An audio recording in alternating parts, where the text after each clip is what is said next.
We will have another break, so there will be another break before we have the keynote speaker, and so there will be another time to check in with the tables. If you're hungry again, there will still be pizza and some fruits and veggies, and so feel free to take that break then. But for now, we are going to get started with our lived experience panel. Um, Super appreciate everyone who's been here today, especially appreciate our current panelists. It does take a lot of courage to come up and speak about your lived experience with mental health issues and symptoms. And it's something that at the same time can be really beneficial for others to hear and to help with advocacy. So um, we'll do introductions here, and then after introductions, if we could please make sure to give these folks a round of applause. That'll be great. So to start things off, if we could do a brief introduction about who you are and what you do. Testing 1 2. It appears to work. That's good. My name is James Falk. Longtime local resident. Went to junior high and high school in Humboldt County at Eureka High, and went to Cal Poly Humboldt, which was at HSU at the time. Graduated, and have worked in the community ever since. I was and am a journalist in Humboldt County. I wrote for the local paper for 10 years and ended up as city editor. At some point during that span of time, I was playing softball, and some meathead playing first base planted his foot right in the center of the bag. I was running to first base, tripped over his foot, and snapped my leg. Tibial plateau fracture, which is basically like breaking off the shoulder of your lower leg bone. Had steel pins put in my leg and got introduced to narcotics. It didn't take me long. I discovered that for whatever reason, my particular brain liked the feeling of opiates, and it made me feel less anxiety than I've ever felt. And I'd long been plagued by anxiety because my situation with trauma from my earlier life. So I ended up going from pills to, or from Norcos to heavier pills, ultimately ended up on heroin, while still the editor of the Times Standard. And then at one point, I realized that it was out of my control. I couldn't stop using, and my life was going to fall apart. So I left the Times Standard, went into treatment, and I was in treatment for about 45 days, not long enough, and got out, came back to Eureka, started using again, and then I got arrested. My picture was on the paper or the cover of every newspaper in town, the lead of every news program. James Falk, former Times Standard editor, arrested for possession of heroin. And that's where Stigma grabbed hold of me, and I basically plummeted. My life fell apart, and it took me a long time to battle back. So that's my particular concern and experience with Stigma, and I'll have more to say as we go. It took me a long time to get clean, and then ultimately I found another job as a journalist. Luckily, at Keat TV, they decided to give me a chance. I helped produce or came up with the idea for Addicts Among Us, a documentary locally about addiction. Lauren Montagna directed it. She did a fantastic job. So I'd like to, on my show that I do for Keat, talk a lot about these issues and keep the conversation going because I think it's important. Hi, my name is Wes Harrison. Most of you know me as the executive director of Crossroads. I've been doing that for about 11 years. But before that, what brings me to the lived experience panel is my long-standing history and experience with substance use disorder and mental illness.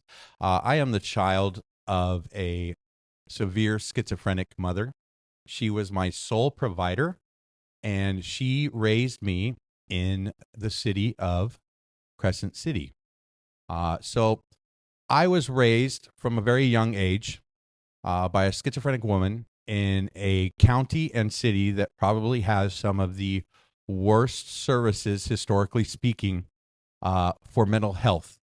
From a very young age, my entire perception was shaped through the lens of what my schizophrenic mother experiences and the lifestyles and substance use that I was exposed to through being raised by her. I have seen extreme ups and downs with her. I have seen periods of times where she was able to maintain success and periods of times where she wasn't able to maintain success. And I have seen ultimately what happens when the system fails. She passed away when I was 21 years old. And I have always been pretty sour about that. In my experience, I would relate most of my mental health and substance use to core issues experienced in my childhood. My complex post-traumatic stress disorder, along with my substance use disorder coming from generalized anxiety disorder, major depressive disorder, all feel deeply rooted in some of the chaotic experiences that I experienced as a childhood. I loved my mother deeply and know her to be a very caring and wonderful soul. I also know that without adequate and proper supports, what she experienced, and by proxy, what I experienced in my life. And I hope through these conversations and panels like these today that we can help evolve public perception in order to change the way we treat individuals and communities suffering from these ailments. Because I do believe success is obtainable and maintainable. Thank you, Wes. So I'm Leah Nagy. First of all, I want to thank you guys for being here. I kind of think we're preaching to the choir. I think you guys have a vested interest in our community and mental health, mental illness, and substance abuse. But I'm Leah Nagy, and I'm president of NAMI Humboldt, and I I was first introduced to mental illness as a special education teacher in Redway, California. And that was the era where they used to think kids didn't have bipolar disorder. And I have a little kid that would come to school and want to kill himself in the morning and then be happy in the afternoon. And I could see these kids weren't intentionally misbehaving. They had some mental health issues.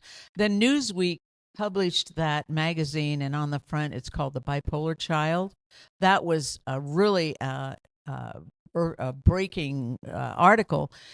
In fact, it actually helped one of my grandsons get diagnosed with bipolar disorder as a young child. But anyway, so I started driving kids after I got off teaching up to Dr. Annaline at Children's Services. The parents didn't have the money or the cars sometimes to transport these kids. So I kind of got introduced to mental illness through my students. But then 25 years ago, and I can remember it to this day, I got a call that my own son was having an issue. He happened to have a best friend named Eli, and Eli is now supervising the CSU unit. At that time, he was a mental health aide on Sempervirence. And what better person to have in your life for your son's best friend than somebody that knew about mental illness, knew how to coach me to get a 5150 welfare check, and knew how to guide me as a family member through this process. I'm going to tell you guys, I had a master's degree from Humboldt State, now Cal Poly. I did not know where Sempervirence was. I did not care to know where it was. I wanted nothing to do with mental illness.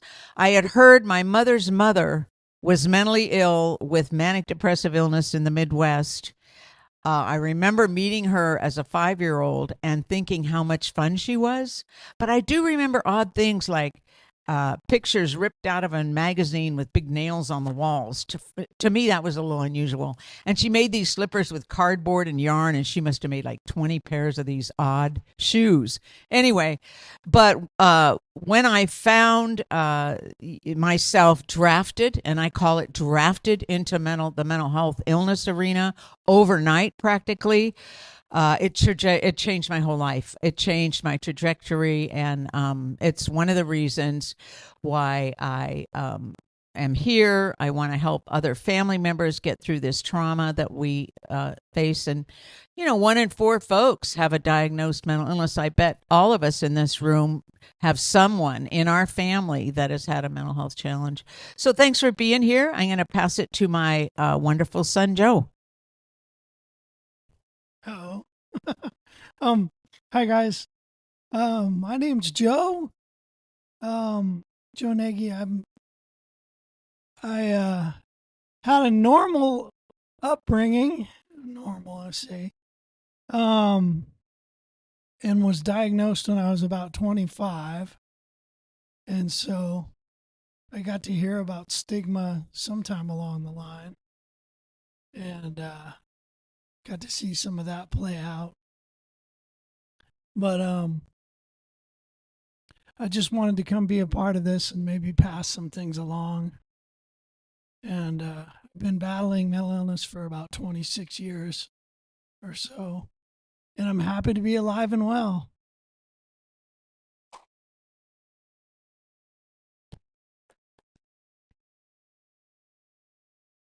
Thank you all for being here. We'll jump into the first question. Can you tell us about a time where you experienced stigma related to mental health and or substance use related things? Yeah, I tend to think that stigma is responsible to a large degree for my illness in the first place. Which is interesting, like Wes, was raised with a schizophrenic parent. He wasn't my sole caregiver, so I did have that going for me. My mom was healthy and worked outside the home, but that meant that my dad was home with me a lot of the time. So there was trauma there, and there were a lot of episodes. But what I remember most is that we couldn't talk about his illness. It was always dad's nerves are acting up, was basically like the sort of cover language that we used. And it took me a long time to actually figure out that my dad had what you would call a mental illness. And by the time I figured that out, I was deeply ashamed of it because he didn't work. He wasn't like other kids' dads. He would fly off the handle, occasionally get sort of violent towards my mother, especially, and sometimes toward us kids. And I basically, in my early teenage years, I loathed everything that had to do with him because of all of that kind of together. It really taught me to internalize my own weakness and to never want to express to folks if I was going through something, because I was really deathly afraid that I myself was going to end up schizophrenic. And that lasted until I was like 17 to 20, when I realized that if I was going to have schizophrenia, it would probably have manifested or would be actively manifesting at that time. It didn't happen, luckily, and it hasn't happened to any of my kids, so that's good.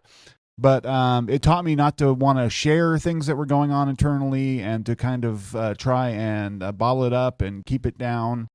And as a consequence of, I think, of having all that shame, it bred a incessant level of sort of niggling anxiety that really dominated my life, especially as I became a journalist. I would write the story at work and it would be great, and I'd come home and then I'd spend the whole night up worried about what my sources or the public was going to say about a story. But my ego was deeply attached to the job, so I couldn't let it go. So it was just kind of this cycle that kept perpetuating. And then I suddenly discovered that if I took a certain pill or drug, then all of a sudden all that went away and I was a Superman. So stigma, I think, helped lead me into my illness and then kept me from getting treatment later on. Obviously, for a particular episode, having my arrest, being a public figure and then being arrested and having all that be out was hard for me because, as I said, my ego was so invested in my job that afterwards, whenever I would go out in public, people would exchange looks and be like, there's the guy, he's the guy that was the editor who got hooked on drugs. And it took me a long time to get to where it's almost, I wouldn't say I'm proud of my addiction, but I'm content with it to be a part of my life story, because I wouldn't be who I am today without it. And I'm a much better, healthier person having gone through it. So now my superpower was my addiction in a way.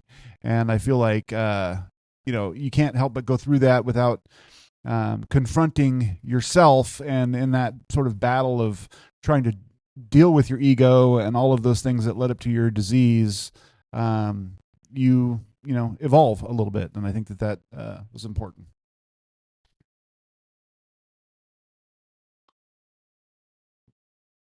It's hard to pinpoint a singular event in which I experienced stigma. I would say that my entire childhood was surrounded and shaped by stigma. My mother was often seen as unstable, dangerous, and a burden. Thus, her child was also seen as a burden. My mother isolated very quickly from systems of care because she feared me being taken away due to her episodes. Her protective instinct as a mother was to get a cabin and live in Crescent City away from society and only go into town once a month, which meant it was just me and her for most of the time until I was school age. And then during school, I was very unsocialized, and people had questions, and I knew better than to answer those questions. The very stigma that I was raised on taught me to be protective of of what I was experiencing. For a long period of time, that is how I viewed the rest of society, as a threat and danger to my family unit. And that's how my mother viewed it. So we isolated for a very long time. And any time family would step in to try to help, assist, or take us in, that support was very quickly taken away because my mother's symptoms became too problematic for that family member to take on. Eventually, my aunts did step in and provide some short-term care for myself, in which I was passed around between aunties and grandparents, all the while being very, very aware of how they viewed my mother and her symptoms. So she was consistently viewed, again, as I said, dangerous, crazy, insane, not fit to be a mom. And this was the mother whom I loved and was my care sole provider. So I viewed them as being very negative people. And it shaped the way I looked at society as a whole. And throughout this process, by the time I had moved away and moved to Humboldt County, by the time I was 18, I was already a full-blown methamphetamine addict, alcoholic, addicted thoroughly to marijuana. I had already shotten up my first drug. I did that with my mom.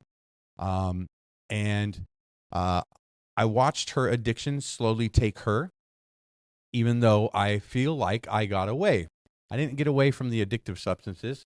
I then leaned heavily into the same societal patterns that my mother had entrenched in me, which was isolate from society.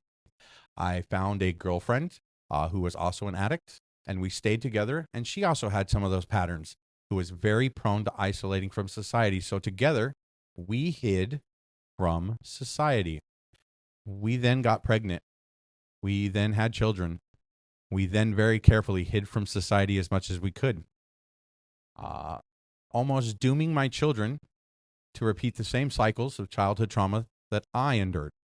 By many graces and many community supports, people had stepped in and wrapped themselves around my family at just the right time for me and my wife to get our stuff together and raise 4 beautiful, happy, healthy, stable children who have no idea of the level of trauma that I almost put them through and what I have been through. I would say that stigma was experienced all along the way, because I felt safer in a motel room with 4 children on the end of town than I did walking into our community and experiencing just one set of gaze from anyone. If you would even perceive my family, it felt like a threat, and it was terrifying. It felt like we were under attack, and it felt almost like everything I love would be ripped away if anyone would even find out. And that is what I hope to break down in society and in people, so that way that fear doesn't exist with anyone who needs help and is seeking help.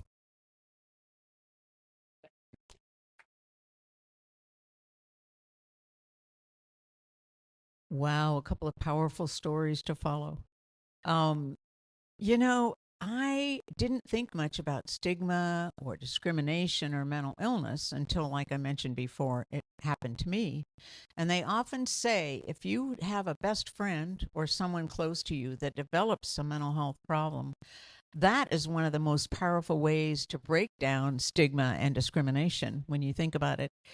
I taught school at Redway, and 3 of the other teachers I found out later had bipolar disorder because I started talking about my own experiences. Stigma, you become heightened aware of stigma once you have either a best friend or a child that's been diagnosed with mental illness. So terms like, which the director of the Child Development Lab at CR said to me, "Oh, I think I'm going to go to the loony bin. I need to be in sempervirens." "Oh, let's get the straight jacket. Just these common things. I know Portland had a donut shop, and they had a bipolar donut. There was a restaurant in Old Town that had, I think, a bipolar pancake or something. You start to realize that you're just heightened awareness of the stigma. So I didn't realize that there's stigma and discrimination even in the mental health world where people are serving clients. So I did end up working 5 years for as a CCT case manager. We went out in the community and helped clients. And I was up on Semper Virens doing recovery groups for 5 years. I had a good time up there. But this is just one little example. They would refer to a cage car. Well, what is a cage car? Well, they gave the name of a vehicle that had the grid between the back seat and the front seat, and they would call it a cage car.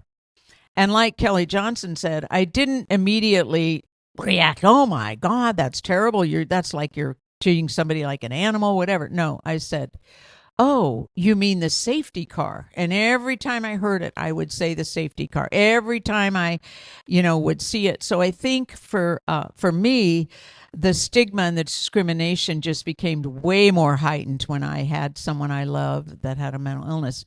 And if you're aware, NAMI California, NAMI National has a website called Stigma Busters. And if you see an ad, there was an ad on TV with a car dealer and a nurse with a hypodermic chasing somebody that was having issues. They got that ad off the network. There was a Valentine's teddy bear in a straitjacket. I'm crazy about you. This kind of stuff. And so if you report it to NAMI Stigma Busters, they'll go after that company and take it off. So that's my role, I think, as a family member, is to keep fighting this stigma and discrimination everywhere. In the grocery store, if I hear somebody say something derogatory to maybe somebody having an issue, I might say, oh, wow, yeah, he's having a hard time. You just need to remind people that they need to respect and not use these derogatory terms involving our loved ones. Thank you.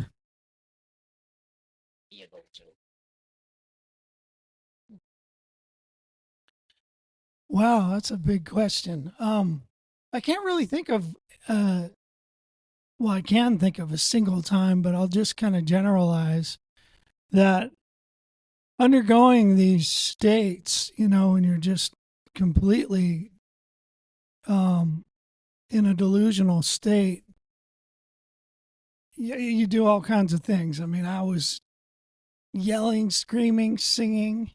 I mean, so many different things that you do in public. You're fearless. You're just completely fearless. And it's really interesting to me to see how people react afterward when you come to your right states and you see them on the street. And you might even wave at them. You might say hello, or you might not. But to see what people choose to do then, to see what if they say hello to you, or there's generally always a reserve there that wasn't there before. I mean, I can't blame them for that. But it's really interesting to see how these things are. But yeah, and I definitely got generalized. I got kicked out of a lot of businesses, grocery stores, because of how I was acting. And I don't think I'll ever go back. Big chains. I mean, one's like, I won't say names, but anyway, so yeah, there's been a lot of times that I've dealt with stigma. And anyways.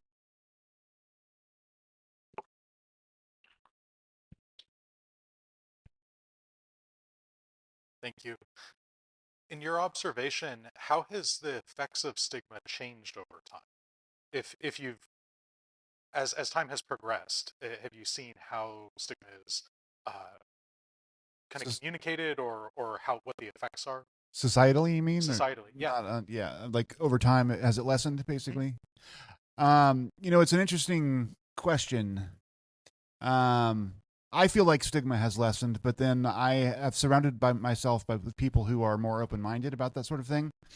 I know a lot of people who, aren't involved in these circles or, live their lives completely disconnected from, the social welfare kind of community who it will always be until they learn better that it's pull yourself up by your bootstraps kind of situation, or you're mentally weak, or, whatever the usual judgments are in terms of addiction. And if you're mentally ill, you're just broken, basically, is kind of the thinking that goes on.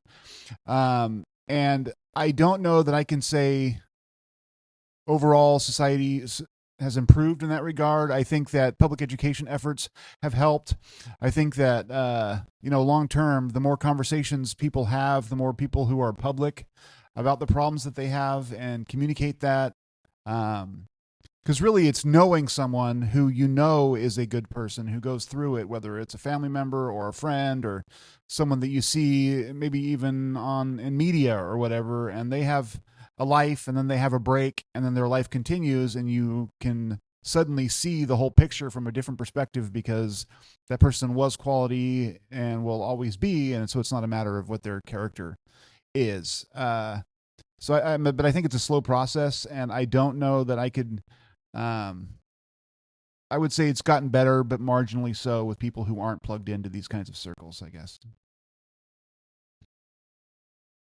The question is, has stigma changed? And I would clearly say, yes, it has changed. It's evolved. That's what it's done. It has not gone away. It has not decreased. It simply became more pervasive. And I think it's also become a little more frustrating because if you would have asked about stigma in the 70s or in the 30s, we could blame lack of education or knowledge on why stigma exists. I can't find a single reason to justify stigma or discrimination for mental health or substance use disorder other than just pure prejudice and a certain level of hate and lack of understanding that exists. So when you ask me if stigma has changed, I say it's gotten stronger and smarter, and it has rooted itself deeper. And if you look societally, you can see it. You don't have to go any further than a Lost Coast or Time Standard comment section to see just how deeply entrenched, loud, and outspoken it is. And it doesn't matter the amount of counter education you provide; you aren't changing any minds in that sense. So it's kind of like you're fighting a battle that you can't win. It almost feels willful at times. So when asked again, if I say has stigma changed, I say it's simply gotten smarter and stronger. Yeah. Yeah. You want to clap for Wes?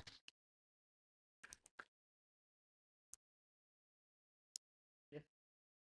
So I've been in Humboldt County 45 years, and I'll never forget this.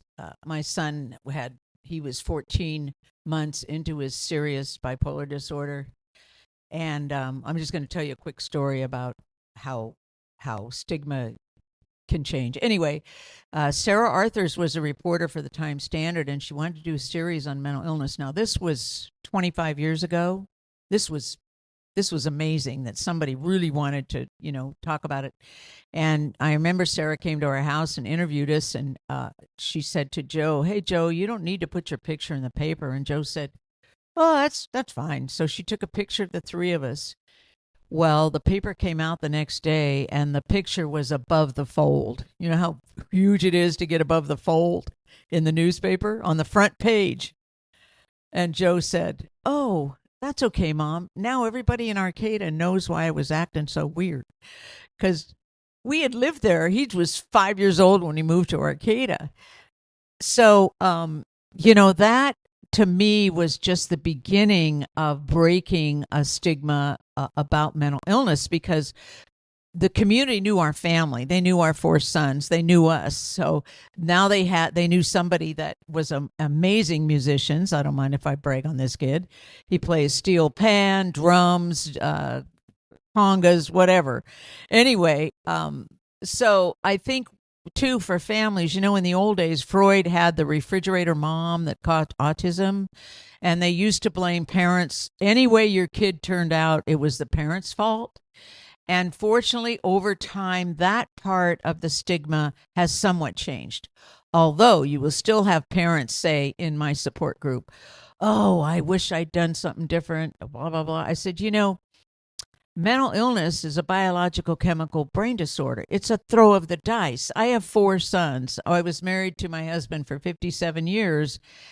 There was nothing unusual about one of the kids other than he had gotten the predisposition for the illness and it affected him. So I think as far as for families, it's starting to change, but we have a long way to go. And just when we get a step forward, we get a step backward. Like the politicians stating that people with mental illness are criminals and violent criminals, this kind of stuff defeats what we're trying to do. On the other hand, when you have people come out, I call it, Kelly mentioned it, if we have people come out of the closet, that's huge. Famous football players, movie stars, other people, Carrie Fisher, I got bipolar disorder. That really helps people realize, hey, and as Kelly said, in all cultures all over the world, there's mental health issues. So it's a fight. I agree with Wes. It's a common fight. And just one little other thing, we can talk about stigma and discrimination. We need to do something about it. We need to do this kind of stuff. We need to stand up when there's things happening in our community that isn't right. And I want to move beyond just the discussion to action. Thanks. There you go. I really didn't have too much to add to that. I mean, I think we covered a lot of. I think the prevalence of everybody getting diagnosed, not everybody, but so many people getting diagnosed, has helped people become aware through education, to help reduce stigma a little bit.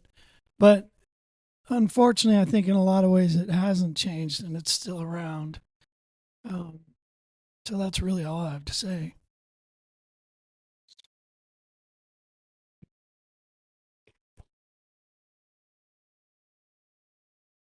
Leah's answer certainly kind of led into this, but I think we can definitely dive into it more. Next question is, what has helped reduce the impact of stigma in your observation or experience? Yeah, I mean, to sort of parse that question a little bit, what has helped reduce the impact of stigma on people who are,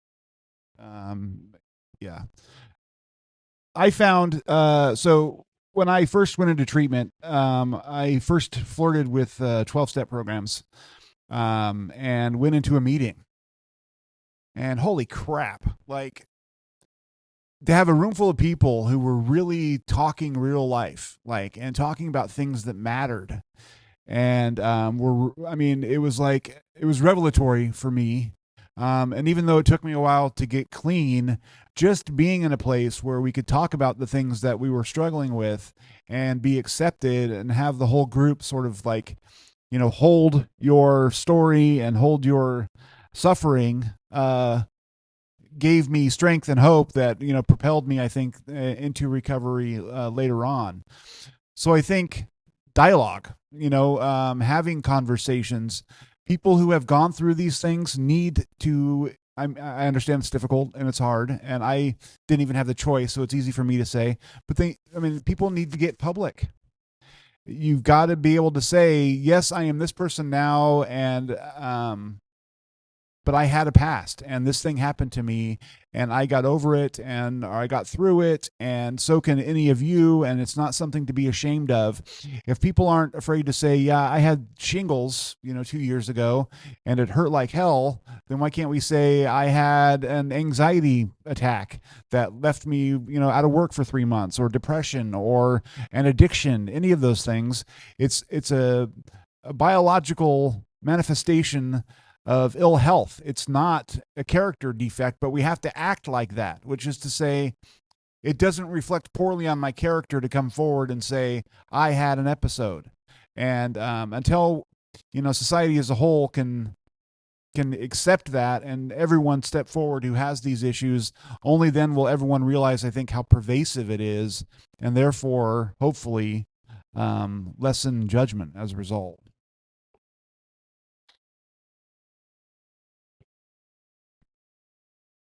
When asked what reduces stigma, I think the answer is pretty simple. The answer is you do.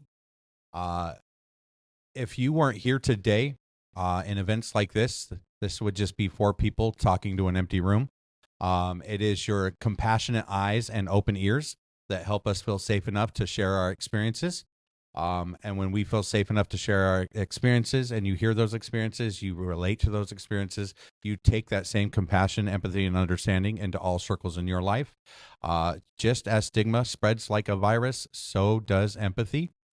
So I encourage you to infect as many people as you possibly can in this world of social distancing. It is one thing that is okay to spread is love and empathy, my friends.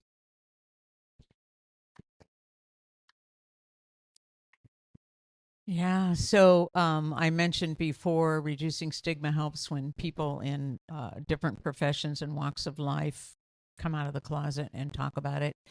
I think reducing stigma is what you can do here or anywhere in your community or with your friends.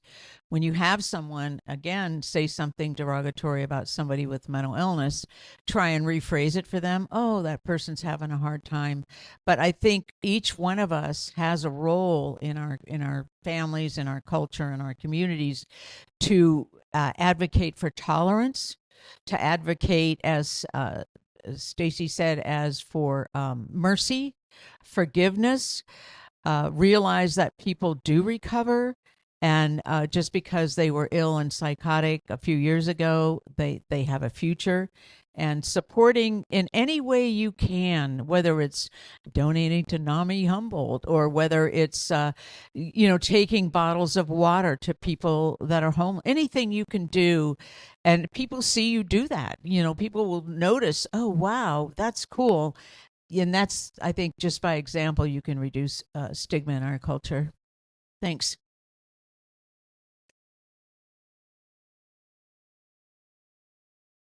To help reduce stigma, well, events like this, sharing our stories.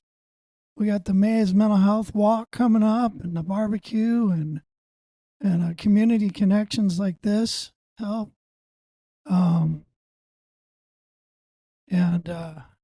Yeah, sharing our stories.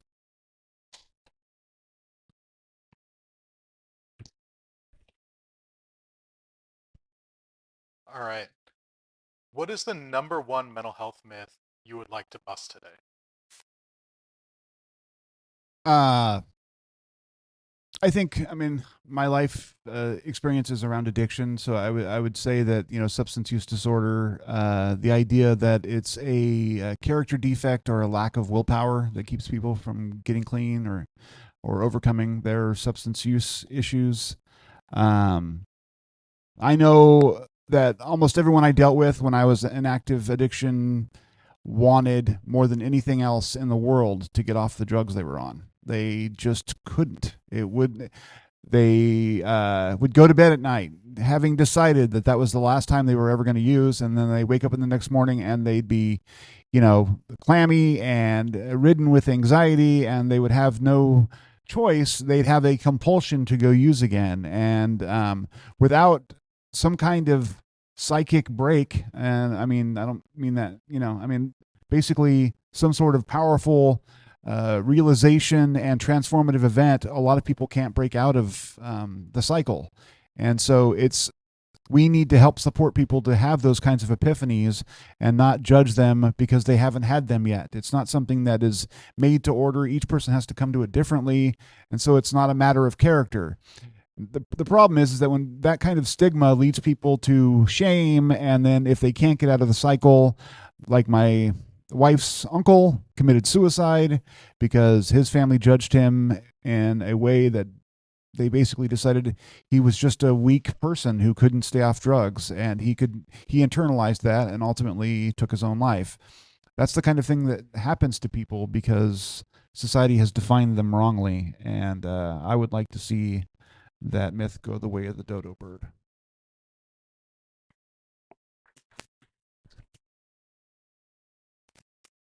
I think I'm going to choose myth number 3, which is recovery from mental illness is impossible. I think we often look at treating mental health and substance use as climbing Mount Everest. We're standing at the base of the mountain, and all we see is the peak, and arriving at the peak feels impossible. Well, I'm here to tell you, friends, that recovery from mental health is not the peak of Mount Everest. It's every stone along the way. And if we all just came together and carried one stone at a time, we could move that entire mountain anywhere we wanted to. We often, as a society, look at treating mental health as being far too complex and far too large to ever adequately treat it universally. And I'm here to say that that is a cop-out. It is easy to say that the problem is too big, too large, too complex to treat. So therefore, most of us should give up and just let the professionals deal with it. What I'm here to tell you is in all my years of working with mental health and substance use disorder and growing up with it and living in it, I will tell you that there has been one key factor in between every case I've ever seen that has maintained success and every case that has tragically failed. And that is a robust, vast, diverse support system. People often support their loved ones who have mental health and quickly find that without adequate support, they burn out and feel helpless. Therefore, that support system starts to falter. They begin to feel isolated and they lack help, and often the system falls apart. On the other side of it, the care providers that are charged with being the sole provider of a caseload of 400 people, and they're responsible for managing the medication, treatment orders for individuals with mental health, they begin to feel overly burdened and unsupported. And yet the funny thing is we only look to these two individuals as the supports. When I look at it and I look at the number, and National Institute for Mental Health states that there are 3.2 million people diagnosed with schizophrenia right now, give or take. That doesn't count the undiagnosed, but let's just go with the diagnosed number. That means roughly 1.2% of the American population has schizophrenia, which means 1 in 100. You mean to tell me that 99 of us can't support the 100? Why is it just mom's fault or dad's fault or the doctor's fault when we are a large community responsible for caring for each other? Again, I will say that recovery from mental health is not the peak of the mountain, but every stone along the way.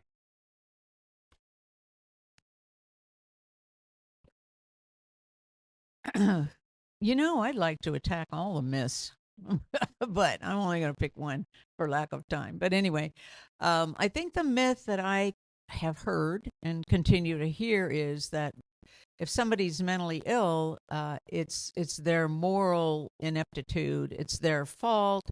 Oh, they can just get up and pull themselves up by their bootstraps and get a job. What's wrong with you? You're lazy, whatever. And oftentimes that attitude differs in a family. So in my case, when my youngest son was diagnosed, my husband had the opinion that, oh, he's just lazy. He talk in Hungarian. He said, he no good. He not going to do his work, whatever. And I started with NAMI 25 years ago. We met once a month. And I started learning about mental illness, whatever. So I came on board much quicker, realizing it was a chemical biological brain disorder. It's not something somebody can control. And you will hear people in our community say, "Oh, the homeless, they just want to be homeless. They don't want to get help. They don't, they like it. They don't, it's their fault. They can get a job. Anybody can get a job." So that whole attitude that it's a moral defect, that there's something wrong if you, develop mental health issues. And then a lot of parents and families feel it's something they did wrong to cause the mental illness, which, is not the fact either. And then on the opposite side, that mental illness is a defect in character. I just want to talk about the opposite idea. Kay Redfield Jamison, who is a psychiatrist with bipolar disorder, she wrote the book An Unquiet Mind. If you haven't read it, it's an amazing read. But she wrote a book called Touched by Fire. And in this book, she talks about her theory that bipolar disorder is linked to the creative gene. So Van Gogh, Edgar Allan Poe, Abraham Lincoln, Schubert, a lot of famous people in history had mental illness. And when you read that book, it's like, oh, no wonder my kid is such a wonderful musician. Oh, it's no wonder so-and-so's kid is a great artist. So that's kind of an upswing side of the downswing side where it's a moral ineptitude. Kay Redfield Jamison thinks it's actually a gift. So with that, I'll pass it to Joe.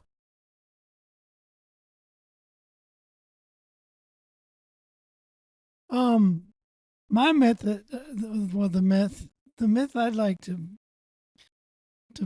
focus on was mentioned earlier. That's infuriating to me at times, is that people with mental illness are violent. And it takes me back to a few years ago. I was at a health club and I heard these guys talking together. And this guy said, "Yeah, it's old bipolar boy out there beating up the homeless." And I'm just like, oh my God. And just that kind of language, and it just turns your gut when you hear it. And anyways, it just really doesn't sit well with me. And it makes me worry, it's personally, like when I'm around people and their kids or whatnot, people who've seen me in high states, what are they going to think? Are they going to let their guard down or not? And I've had good luck and bad luck with that. But anyways, that's the one. I don't have percentages or whatnot, but I'm not saying it doesn't happen, because it does happen. But overall, I think that's a really ugly myth.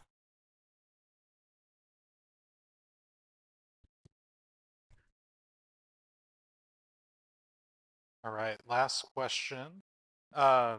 How can the community get better at ending stigma in our day-to-day lives? Yeah, I think I kind of touched on that a little bit before. I think, I think people just need to get real with each other. I think that having real conversations about what life is really like and what suffering really is for each one of us every day.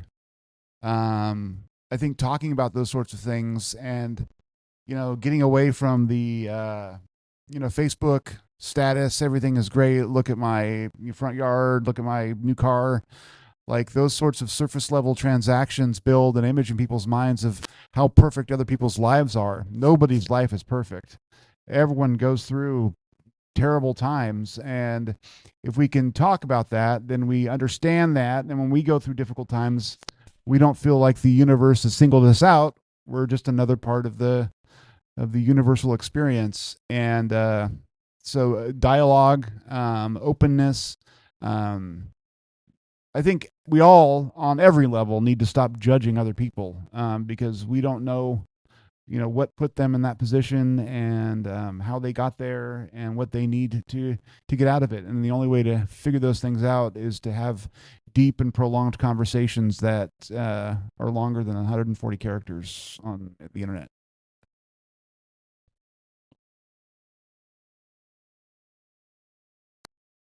What can we do? What can the community do to get better at fighting stigma in our day-to-day lives? Oh, man, I think I'm just going to come out and say it. We need to vote better. Oh, we need to vote better, folks. And I mean, I'm telling you, I mean, I'm not just talking top of the ticket. I'm talking all the way down ballot, because the people that are responsible for cutting the checks to the programs that we care about, that are out there doing the education that is actually combating the stigma and providing the services to help keep our mental health and substance use population going, those people that are cutting those checks are the people that are getting voted into office. And when they make a decision on a service to cut, they got elected, which means people voted them in. Which means we are either not doing a good enough job of researching who these people are before we cast a ballot, or we're not being vocal enough about who they are across the level. I can't tell you how frustrating it is to watch a program get implemented because some crazy new amazing funding came through, to watch wonderful professionals who have worked their whole lives to get their degrees and their training come in and get their dream job at a facility they love, and they get to start working with a population that they're passionate about, and every day they clock in, they do their job, they make a difference, and at the end of the fiscal year, they're all very abruptly fired because the whole program and whole project is canned because a federal funding was thrown out the window or a grant was not continued. And I can't tell you how incredibly dangerous and irresponsible it is that we as a society pin these services on temporary dollars. The simple fact of the matter is, all of these things we've talked about today are a public health issue. They are health related. They should not hinge upon people's eligibility to pay for treatment. We should not be looking at income levels to be able to afford these things.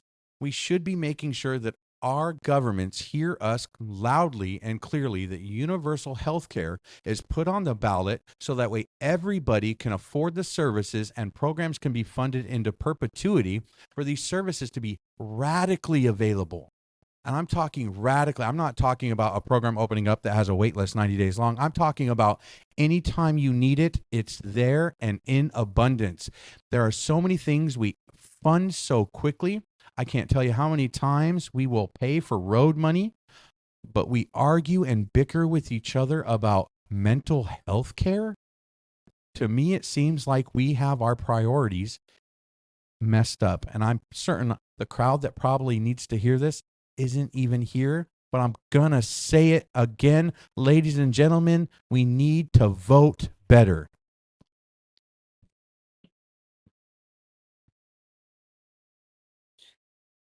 Well said, Wes. So if you have relatives in different states, you might want to work with them. I think California's okay. But anyway, so what the community can do right here, which really, I think, really feeds out into other areas, is first of all, check out the NAMI.org website. And on that website, there are flyers. There's a table with flyers. But we made a flyer. I also had the Family Advisory Board, which gives information into the county on services and what's going well for families. So we've developed a flyer that says Families in Crisis. We've developed a flyer that says family supports and resources. And then NAMI Humboldt has a flyer, and there's a support group flyer. So get a hold of this information, because you're going to have a best friend that says, oh my God, my son is acting bizarre. What do I do?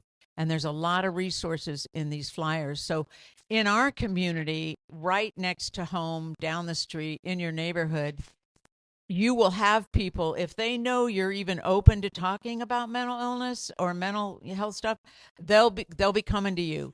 And if you notice, if you share a little bit of your personal experiences, it opens up a floodgate for people to talk about these issues that are still not readily talked about in our culture. And then the other thing I'm going to do, just sort of on an ending note, is to read these principles of support that we end every support group with. And if you keep these in mind, I think it will help us all become better advocates for our loved ones. So the first principle of support is we will see the individual first, not the illness. We will call someone, this is my son with bipolar disorder. This isn't a bipolar person, or this isn't a schizoid or schizophrenic. This is a person with schizophrenia. The second one is we will recognize that mental illnesses are brain disorders, much like physical disabilities, there's a reason why people, become mentally ill. We aim for better coping skills all the time, better ways to do things. We find strength in sharing experiences. I think James mentioned the value of being in a room with people that get it, people that really understand what you're going through and what your loved one could be going through. We reject stigma in ourselves and others. We still might have a little stigma left over from the past. Who knows? We will not judge anyone's pain as less than our own. Then this one's important. We forgive ourselves and reject guilt. We embrace humor as healthy. I have a lot of funny stories. I don't have time to tell them, but you need to have a little humorous outbreak sometime and laugh, sometimes even just at yourself. We accept we cannot resolve all problems. This is huge for families. We want to fix it. We want to fix it now, and we want to fix everything. And then we expect a better future in a realistic way. And the last one, which is really important, is we will never give up hope. So I want to leave these principles of support with you. They're also copied on a lot of these flyers on the NAMI table back there. But just have compassion, empathy, and understanding. And I think our community is I am so glad to be here in Humboldt County. I am so glad to be in California. I just would hate to be in some of these states, mention which ones, but that can't even tolerate a lot of things in our culture that should be part of our lives. Thanks.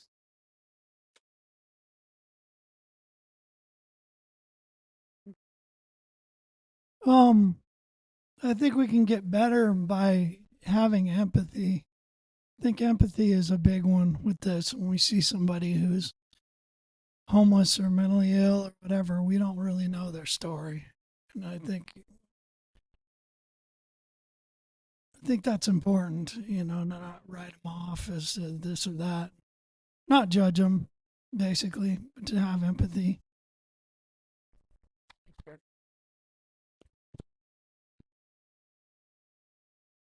All right. That concludes the lived experience panel. Thank you to our panelists. It's just wonderful input all around. Let's get another round of applause.